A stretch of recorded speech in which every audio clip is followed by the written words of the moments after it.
సురేఖ వివాదాస్పద వ్యాఖ్యలు చేశారు. మంత్రులు ఫైల్ క్లియరెన్స్ కి డబ్బులు తీసుకుంటారన్న కొండా సురేఖ ఇతర మంత్రుల్లా తాను డబ్బులు తీసుకోబోమని చెప్పారు. తన దగ్గరికి వచ్చిన ఓ కంపెనీకి కమిషన్ అవసరం లేదని చెప్పానని, తనకిచ్చే డబ్బులతో ప్రభుత్వ కళాశాల భవనం నిర్మించాలని సూచించినట్టు కొండా సురేఖ తెలిపారు.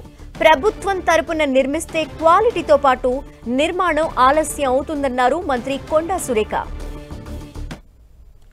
మరి నేను ఒక ఫారెస్ట్ మినిస్టర్గా ఉన్నాను కాబట్టి నా దగ్గరికి కొన్ని కంపెనీలవి క్లియరెన్స్ కోసం అని చెప్పి ఫైల్స్ వస్తూ ఉంటాయి. మామూలుగా మంత్రులు అట్లాంటి ఫైల్స్ వచ్చినప్పుడు డబ్బులు తీసుకొని క్లియరెన్స్లు ఇస్తూ ఉంటారు. నేనన్నా మాకు ఒక న్యాయ పైసా మీరు ఇవ్వాల్సిన అవసరం లేదు, మీరు సమాజ సేవ చేయండి, మా స్కూల్ ఒకటి డెవలప్ చేయండి, మా పేరు మీద అది మీ పేరు గుర్తుండిపోతుంది అని చెప్పినప్పుడు వాళ్ళు మేము పై వాళ్ళతో మాట్లాడాలి మేడం, మా చేతుల్లో లేదు అని సదానంద రెడ్డి. మంత్రి కొండా సురేఖ వివాదాస్పద వ్యాఖ్యలకి సంబంధించిన డీటెయిల్స్ మా ప్రతినిధి కుమారస్వామి అందిస్తారు. కుమారస్వామి.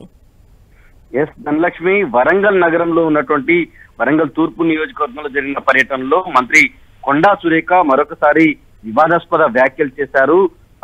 తన నియోజకవర్గంలో ఉన్నటువంటి వరంగల్ నగరంలో ఉన్నటువంటి కృష్ణా కాలనీలో ప్రభుత్వ జూనియర్ కళాశాల ఆవరణల లోపల సొంత బిల్డింగ్ నిర్మించాల్సినటువంటి అవసరం ఉంది. ఆ మేరకు కొండా సురేఖ చాలా రోజులుగా ఆ భవన నిర్మాణం కోసం ఆమె ఆలోచిస్తున్నట్టు, ఆ క్రమంలోనే తన దగ్గరికి అరబిందో ఫార్మాకు సంబంధించినటువంటి ఒక ఫైల్ క్లియరెన్స్ కోసం వస్తే ఈ భవన నిర్మాణం కోసం ఆమె చేసినటువంటి కృషి చెప్తున్నటువంటి క్రమం లోపల తాను ఇతర మంత్రుల లాగా ఫైళ్ల క్లియరెన్స్ కి తాను డబ్బులు తీసుకోనని, తనకి ఖచ్చితంగా సమాజ సేవ చేయడంలో భాగంగా కార్పొరేట్ రెస్పాన్సిబిలిటీ ఫండ్స్ కింద ఖచ్చితంగా ఈ బిల్డింగ్ నిర్మించాలని చెప్పాను.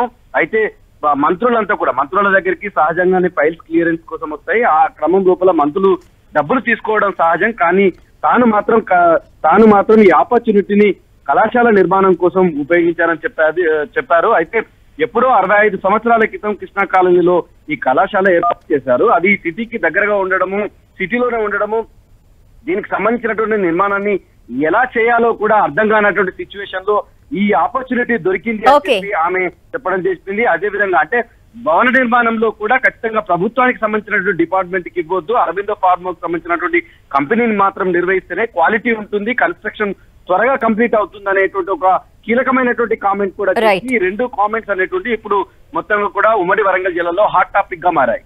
Thank you Kumaraswamy. మరి నేను ఒక ఫారెస్ట్ మినిస్టర్గా ఉన్నాను కాబట్టి నా దగ్గరికి కొన్ని కంపెనీలవి క్లియరెన్స్ కోసం అని చెప్పి ఫైల్స్ వస్తూ ఉంటాయి. మామూలుగా మంత్రులు అట్లాంటి ఫైల్స్ వచ్చినప్పుడు డబ్బులు తీసుకొని క్లియరెన్స్లు ఇస్తూ ఉంటారు. నేనన్నా మాకు ఒక న్యాయ పైసా మీరు ఇవ్వాల్సిన అవసరం లేదు, మీరు సమాజ సేవ చేయండి, మా స్కూల్ ఒకటి డెవలప్ చేయండి, మా పేరు మీద అది మీ పేరు గుర్తుండిపోతుంది అని చెప్పినప్పుడు వాళ్ళు మేము పై వాళ్ళతో మాట్లాడాలి మేడం, మా చేతుల్లో లేదు అని సదానంద రెడ్డి గారు చెప్పి